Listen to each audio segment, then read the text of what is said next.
오늘 노무현 전 대통령 서거 11주기를 맞아서 경남 김해 봉하마을에서 추도식이 열렸습니다. 추도식에는 여야 지도부도 참석해 노 전 대통령의 뜻을 기렸습니다. 이런 가운데 박근혜, 이명박 전 대통령 사면을 둘러싼 논란도 이어지고 있습니다. 김형주 전 민주당 의원, 정호김 전 새누리당 의원과 함께 이야기 나눠보겠습니다. 어서 오십시오. 네, 안녕하세요. 안녕하세요. 네. 노무현 전 대통령 11주기 추도식에 문희상 국회의장, 더불어민주당 이해찬 대표 등 여권이 집결했습니다. 이해찬 더불어민주당 대표의 추도사 먼저 들어보겠습니다. 지난 10년 동안 새로운 시대를 준비했습니다. 이제 우리는 노무현 없는 노무현 시대를 맞이하고 있습니다. 대통령께서 말씀하신 깨어있는 시민의 조직된 힘이 노무현 없는 포스트 노무현 시대를 열어내고 있습니다. 네, 이해찬 대표의 추모사 들어봤습니다. 의원님, 이해찬 대표의 추모사도 조금 전에 들어봤는데 여권에서 노무현 전 대통령의 갖는 의미 뭐라고 볼 수 있을까요? 네, 아무래도 여권은 그동안에 이제 김대중, 노무현 이 두 분을 사실은 어떤 정치적 스승으로 모시고 있습니다. 더군다나 지금 현 여권의 말하자면 대통령이라고 하는 어떤 그 중심 인물이 노무현 대통령 시절에 민정수석과 비서실장을 했던 문재인 대통령이라는 뜻에서 실제로 현 정부는 노무현 2기 뭐 그런 의미를 가질 수가 있고 그런 의미에서 물론 김대중 정신과 함께 더불어서 노무현 정신을 계승 발전시키고 있고 더군다나 이제 현재 문재인 대통령이 추진하고 있는 검경수사권이라든지 공수처라든지 또 그야말로 어떤 그 서민과 시민들이 깨어있는 살아 숨쉴 수 있는 기회가 평등한 나라의 기본 핵심이 바로 노무현 대통령으로부터 나왔다. 기본 철학이. 그런 의미에서 말하자면 현재 민주당의 철학적 근간, 핵심이 노무현 대통령한테 있다라고 보여지고 또 지난 탄핵 이후에 수많은 우리 국민과 시민의 힘으로 그렇게 이제 새로운 정부가 탄생했다는 점 그리고 현재 코로나19 사태 속에서도 전 세계 모범이 되는 정도가 결국에는 시민의 힘으로 극복되고 있는 거 아니냐. 이제 그런 의미에서 그런 노무현 대통령이 평소에 꿈꿔왔던 또 주장해왔던 그런 일들이 현재 진행형에 있다라고 하는 것을 지금 얘기하고 있다고 보여집니다. 오늘 그 코로나19 탓에 일반인은 참여가 통제가 됐는데 그 추모 행렬에 많은 사람들이 모였습니다. 어떻게 보셨습니까? 뭐 그만큼 그 노무현 대통령님에 대한 말하자면 뭐 생전에 살아 있지는 않지만 한번 많은 그 느낌들, 과거의 생각들을 좀 회고해 보겠다는 그런 열망들이 있고 또 지난 총선에서 어쨌든 큰 승리를 이룬 여권 지도부들이 많이 오는 만큼 이제 그 경남 지역의 많은 분들 또 전국의 많은 노무현을 기리는 분들이 뭐 집권 여당의 주요 분들하고도 좀 한번 얼굴이라도 보고 싶어하는 그런 열망이 있다 그렇게 보여집니다. 네. 의원님, 오늘 추도식에는 통합당 지도부도 참석을 했습니다. 당 쇄신 행보로 볼 수 있을까요? 당 쇄신 행보라는 표현을 제가 어떻게 받아들여야 될지 모르겠는데요. 이제는 자신들의 어떤 이념이라든지 또는 정치적 노선이 다르더라도 그 추도식에 참여하는 게 너무나 자연스러운 그러한 시대를 열어야 되지 않을까 하는 생각을 하면서요. 똑같은 사례는 아니지만 미국의 부시 대통령 영부인이 돌아가셨을 때 그리고 부시 대통령의 그 서거 당시에 미국의 전직 대통령들이 초당적으로 모여가지고 그 대통령의 업적을 기리면서 그것이 미국 국민들에게 어떠한 의미를 지니는지에 대해서 덕담을 나누고 또 추모하는 그런 모습들이 단순히 그 정치인들의 정치적 행위일 뿐만 아니라 그것이 국민 전체에게 주는 그런 어떤 안정감이라든지 또는 국가에 대한 자긍심이라든지 정치에 대한 신뢰가 있거든요. 그래서 그런 차원에서 야당 지도부도 이번에 참석했다 이렇게 생각합니다. 그 주호영 원내대표가 지난번에 5.18 민주화운동 40주년 기념식에도 참석했던 것도 같은 맥락으로 이해를 하면 될까요? 그렇습니다. 5.18과 같은 그러한 상황이 또다시 반복돼서는 안 된다라는 부분은 보수 정당인 미래통합당도 공유하고 있는 의식일 뿐만 아니라 미래통합당 내부의 일부 소수 몇몇 정치인들이 제대로 인식을 못했는데 대한민국 민주화의 한 획은 바로 미래통합당 내부에도 있었거든요. 대표적으로 YS를 포함해서. 그래서 적어도 자유민주주의라든지 헌법적 가치와 관련해서 그거는 갈등을 일으킬 소재도 아니고 그런 차원에서 아마 미래통합당의 지도부가 참석했다라고 생각이 들고요. 이 일이 앞으로 뉴스거리가 되어서는 안 되죠. 자연스럽게 참여하는 그런 하나의 이제 변곡점이 되지 않을까 생각됩니다. 네. 의원님, 그런데 주호영 원내대표가 SNS에 노 전 대통령을 추모하면서 이명박 박근혜 두 전직 대통령의 사면을 언급을 했습니다. 이에 대해서 김두관 의원 같은 경우에는 황당하다 이런 반응도 보였는데 의원님께서는 어떻게 보셨습니까? 저는 우선 뭐 그 얘기에 앞서서 통합당에서 노무현 정신이 큰 국민에게 기감이 된다라고 하는 좋은 논평을 한 것에 대해서 아주 인상 깊게 느끼고요. 이제 그런 의미에서 연장해서 이 문제를 바라보면 이제는 말하자면 자기 임기를 마친 대통령이 계속 감옥에 가거나 또 노무현 대통령과 같은 어떤 막다른 길에 서거나 국민 전체가 보는 그때 당시에도 보면 2003년 당시에 모든 언론이 봉화마을을 떠나서 서초동 검찰청까지 가는 과정을 생생히 다 헬기까지 띄워서 그렇게 어찌 보면 국민에게 탈탈 털려서 장피 주듯이 하는 그런 것에 말하자면 대결과 복수의 정치를 끝내야 된다라고 하는 의미를 가진다고 보여집니다. 다만 현재 이제 이명박 대통령이나 박근혜 전 대통령 두 분 다 재판 과정 중에 있기 때문에 이미 형을 받고서 있으면 이제 자연스럽게 그런 논의가 가질 수 있는데 재판도 끝나지 않은 상태에서 그 논의하는 것은 좀 앞서다 할 수 있지만 그런 큰 틀에서 저는 누구를 석방시켜달라 이 문제라기보다는 앞으로 그건 저는 개헌 논의하고도 마찬가지라고 봅니다. 단임제도 끝내야 되고 전체적으로 여야가 말하자면 다른 당 출신의 대통령이라도 서로 우리 국가의 국민의 어른으로서의 대통령으로 같이 존중해 줄 수 있는 그야말로 좌우가 같이 이렇게 균형을 맞춰가는 새로운 역사를 만들어 가야 된다는 뜻에서 그 취지는 나는 동감을 합니다. 다만 이제 아직도 재판 중에 있기 때문에 그 부분의 타이밍상에 과연 이제 적절했는가라는 부분인데 어쨌든 노무현 대통령께서도 뭐 흔히 앞서서 영상이 나왔습니다만 대창초등학교 때 사람 사는 세상이라고 하는 게 뭐냐면 이길 수도 있고 질 수도 있는데 중요한 것은 진 사람이 다음에 이길 수 있는 기회가 있는 세상이 좋은 세상이다.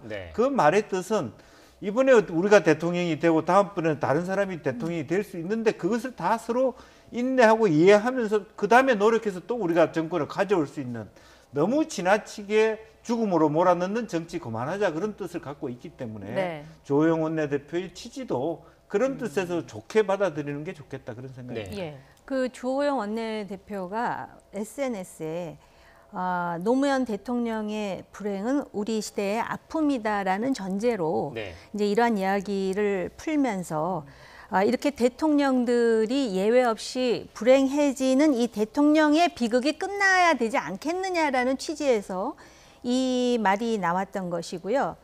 그리고 사실은 주호영 원내대표 이전에 문희상 의장이 이제 의장직을 마치면서도 유사한 내용을 말씀하셨잖아요.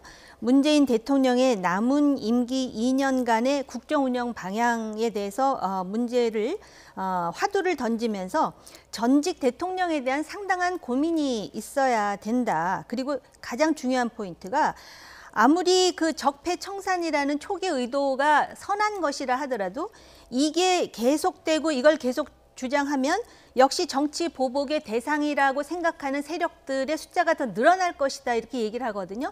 대표적으로 아까 민주당의 멘토가 노무현 전 대통령과 김대중 대통령이라고 말씀을 하셨듯이 김대중 대통령이야말로 그 통합이라든지 또는 화해라든지 그러한 어떤 그 화두를 굉장히 그 울림 있게 전달하신 분 아닙니까?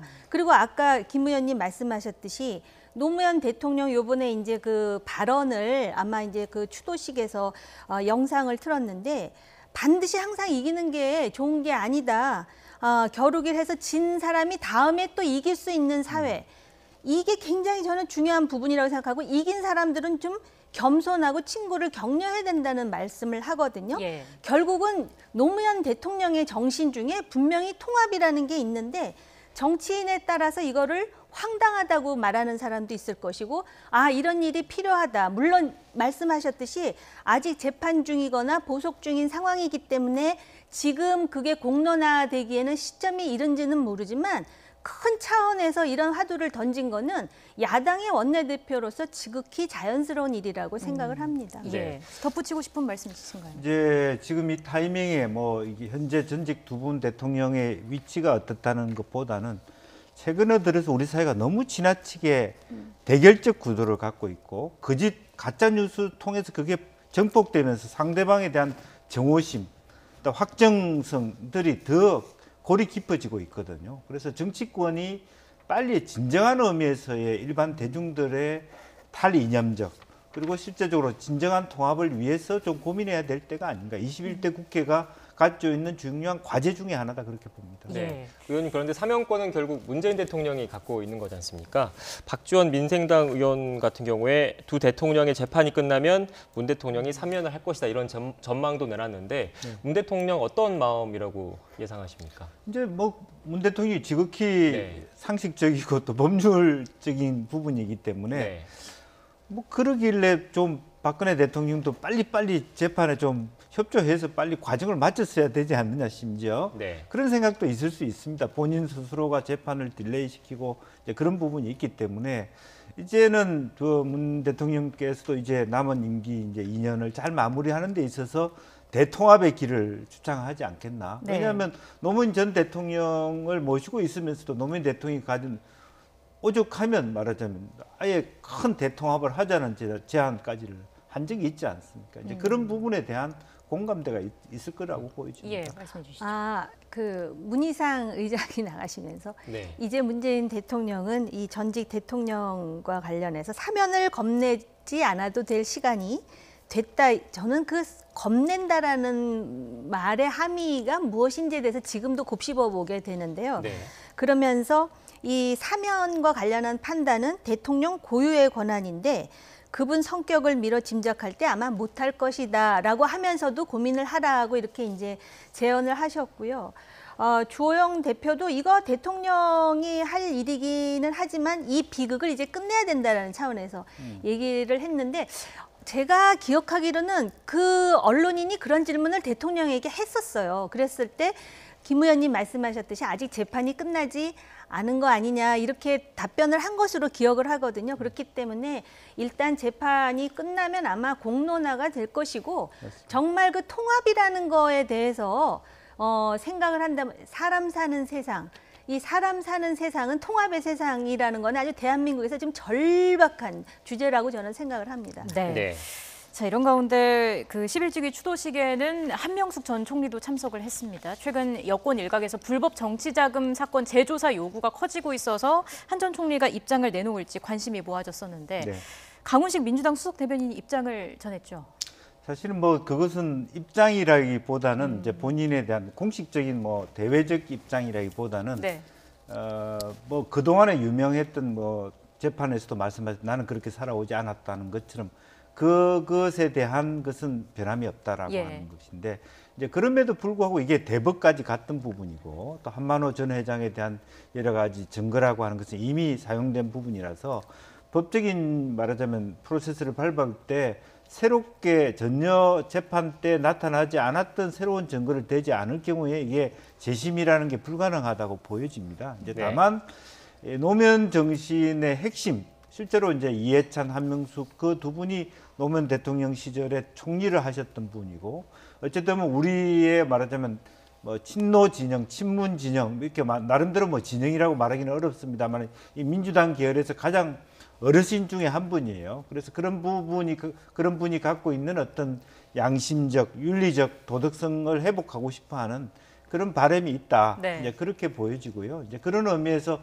좀 공교롭게도 이 사면의 문제가 같이 이렇게 말하자면 이명박, 박근혜, 한명숙 이런 부분들이 자연스럽게 공론화될 수 있는 계기를 만들었지 않느냐 그렇게 봅니다. 다만 문재인 대통령은 정치인 사면에 지극히 제한적으로 사면하지 않았죠. 다만 최근에 이광재 전 지사와 민노총 한 위원장을 한 분밖에 없는데 실제로 사면도 전체 형기의 3분의 1을 지나지 않고는 사면시킬 수 없는 원칙을 갖고 있어요. 네. 그럼에도 불구하고 전직 대통령의 경우에는 국민 전체의 통합이란 관점에서 별도로 다른 관점으로 노력할 수도 있겠다 그런 생각을 합니다.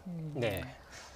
현실적으로 재심이 거의 불가능하다라는 게 이제 법조계의 다수 의견인데 한명수 전 총리 자신도 지금 억울하다라는 입장을 가지고 있어서 이제 조만간 입장을 정리해서 이제 발표를 할 것으로 알고 있습니다. 그래서 저는 아마 이제 그 소위 증언, 한만호 씨의 증언 외에 새로운 증거가 있든지 아니면 기존에 제출된 것 중에 허위가 있든지 뭐 그런 식의 어떤 재심 청구가 될지 아니면은 그 민주당의 일각에서 지금 제기하는 공수처가 이제 가동이 되면 공수처의 장을 통해서 명예회복을 시도할지 여러 가지 얘기가 나오고 만약에 이게 원래 1심에서 무죄를 받았을 때도 한모 씨의 증언이 제출됐음에도 불구하고 그 증언을 원용해서 무죄가 된 게 아니거든요. 그렇기 때문에 이미 제출됐음에도 불구하고 근거가 없다고 대법원까지 결론이 내려진 상황이기 때문에 적어도 그 공수처의 장에서 이것을 다시 뭐 수사하고 이러는 것에 대해서 많은 의혹의 눈초리가 있다라는 부분을 지적을 하면서 다시 노무현 전 대통령의 말씀을 원용을 하지만 특권과 반칙이 없는 세상 그리고 규칙에 따라서 해야 된다 그랬거든요.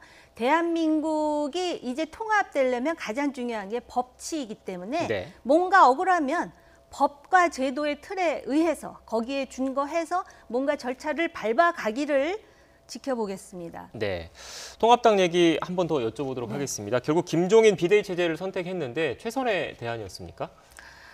사실은 총선에서 네. 패배하고 굉장히 많은 시간이 지났고 그 비대위 체제가 이제 결정 날 때도 아마 그 자강론자들의 네. 반대가 있었다라는 것을 알고 있는데요. 아마 대안이 김종인 비대위 체제 외에는 달리 선택할 대안이 없을 뿐만 아니라 네. 이제 일단 시한을 내년 4월 7일까지로 정한 거 아니겠습니까? 네. 이제 이것이 불가피했느냐 안 했느냐의 여부보다는 과연 김종인 체제가 1년 동안 당을 어떻게 혁신하고 이 미래통합당을 어떠한 모습으로 비춰지게 할지 그리고 젊은 정당이라 그러는데 이 60만 젊어서는 안 되거든요. 이 정신이 젊은 정당 그리고 과연 어떤 대안을 내놓는 유능한 야당으로서의 모습을 보여주는가 이게 이제 김종인 체제가 사느냐 죽느냐의 관건이 아닐까 생각됩니다. 예. 네. 민주당은 김종인 비대위 어떻게 평가하나요? 뭐 별다른 평가를 뭐 하기는 좀 어렵습니다. 아직까지 네. 거기에 대해서 말하자면 다른 정당에서 비대위 체제에 말하자면 위원장을 모시는 부분에 대해서 잘 모셨다 혹은 잘 못 모셨다 이렇게 얘기하기는 적절하지 않고 네. 어쨌든 새로운 체제가 잘 갖추어져서 그야말로 어떤 그 상식과 균형적인 관점에서 말하면 김종인 위원장이 가지고 있는 강점이 경제 또 정책인 만큼 좀 이 여야가 정책 토론을 할 수 있는 21대 국회 이제 그런 게 되기를 바라고 다만 이제 상임정국위원회 정우택 위원장이 이제 그 프로세스를 잘 밟아가지고 이미 말하면 미래통합당은 김종인 체제였어요. 체제로 이미 하기로 정국위원회에서 결정냈지만 임기라는 문제 때문에 본인이 안 받아들인 거 아니겠습니까? 이제 이 문제를 조영 원내대표가 잘 말하면 다선 중심으로 돼 있는 상임정국위원회를 설득해서 가느냐 하는 데 한번 남아 있는 부분입니다. 예. 이제 그런 과정 속에서 조금 더 21대 국회가 일하는 국회가 되기를 바라는 그런 의미에서 서로 덕담해야 되는 시점이 아닌가 그렇게 생각이 됩니다. 네, 통합당과 한국당 결국은 합당하기로 네. 결정을 했는데 앞으로 보수 혁신, 보수 쇄신 어떻게 진행될 것 같으세요? 우선 이제 몇 가지 이제 그 관전 포인트가 있는데 당장 무소속으로 출마해서 당선된 사람에 대해서 이제 어떻게 다룰 것이냐라는 부분. 네. 그 다음에 또 벌써부터 뭐 좌클릭 얘기가 나오더라고요. 네. 그러니까 이렇게 선거에서 지면 혹시 2008년 기억하실지 모르겠는데 2008년에 당시에는 한나라당, 그러니까는 보수 정당이 압승을 했거든요.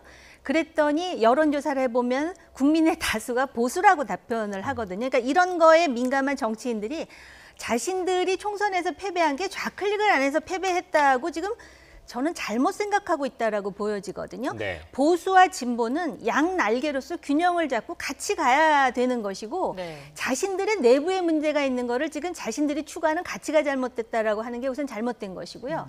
좌클릭, 우클릭 이전에 지금 정부의 정책에 있어서 소득 주도 성장이라든지 또는 최저임금제라든지 주 52시간이라든지 탈원전이라든지 아무튼 고용 창출을 하겠다 그랬는데 30대, 40대 고용 창출 제대로 안 되고 있는 데다가 코로나 경제 위기가 오고 있지 않습니까? 그렇다면 그 대안으로 뭘 제시할 것인가? 탈원전이 안 된다면 이게 이러한 이유로 탈원전을 다시 원상 복귀해야 되고 다른 나라가 코로나 때문에 오프쇼링한 기업들을 전부 리쇼링 하는데 지금 아무리 정부에서 정치적으로 말하는 게 중요하지 않고 그 기업들이 다시 올 수 있도록 규제를 혁파하고 뭔가 여지를 만들어줘야 되는 그런 대안을 지금 제시할 게 얼마나 많습니까? 그거를 하면서 내부에 소위 굉장히 그 낡아있는 어떤 당 내부의 어떤 체제의 문제. 그래서 저는 김종인 비대위원장이 굉장히 전략도 뛰어나시고 정책에 대해서도 해안을 갖고 있는데 가끔 여의도 짜르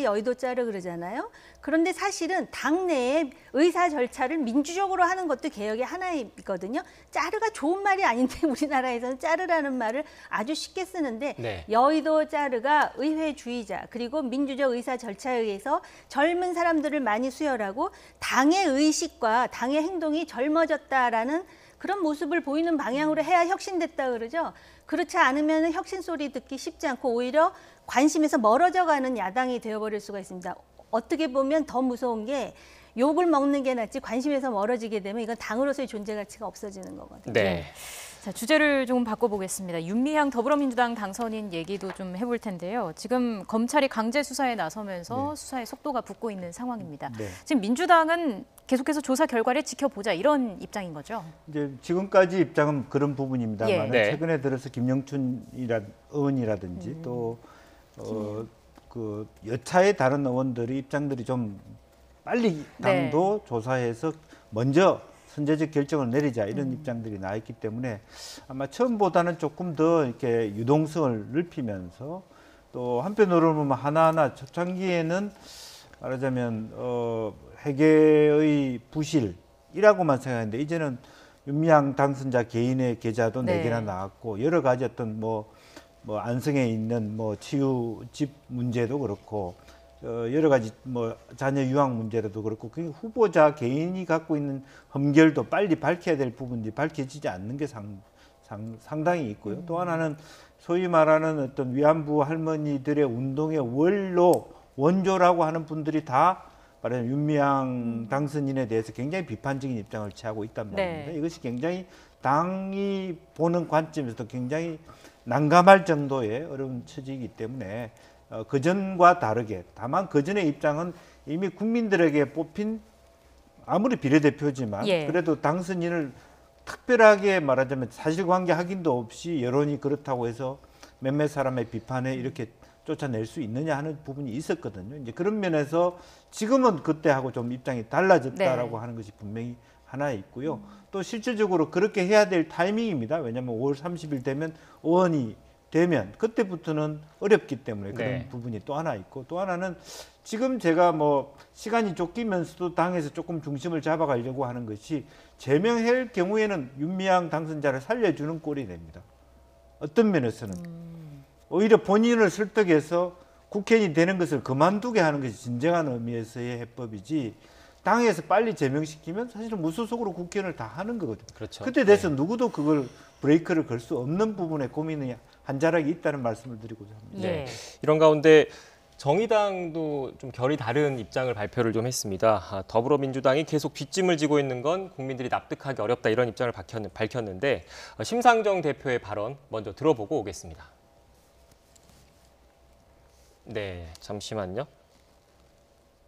네, 심상정 대표 발언은 준비되는 대로 다시 하도록 하겠습니다.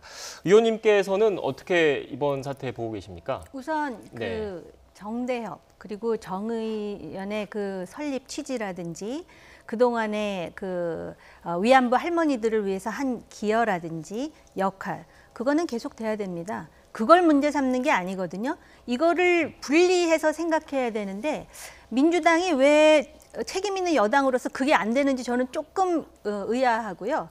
그리고 지금 이 윤미향 당선자가 5월 30일부터는 국회의원이 돼가지고 국회의원이 누리는 특권의 우산 속에서 다른 사람들이 공정하고 그리고 평등하게 받아야 되는 어떤 절차를 받지 않는다면 이게 국민들한테는 아마 특권과 반칙으로 보일 수 있을 거라고 생각이 들거든요.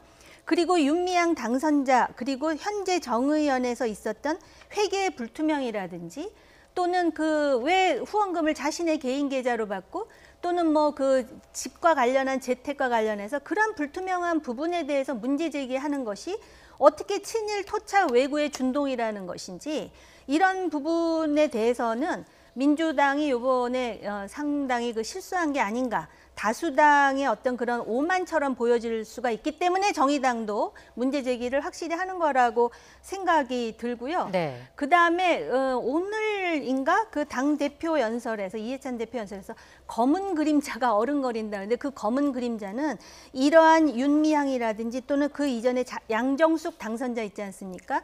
이런 사람들에 대한 비판이 검은 그림자가 아니라 이런 사람들이 해온 개혁의 이름으로 또는 여러 가지 뭐 인권이라든지 뭐 그러한 이름으로 해온 이러한 잘못된 관행 이게 오히려 검은 그림자가 될 수가 있고요.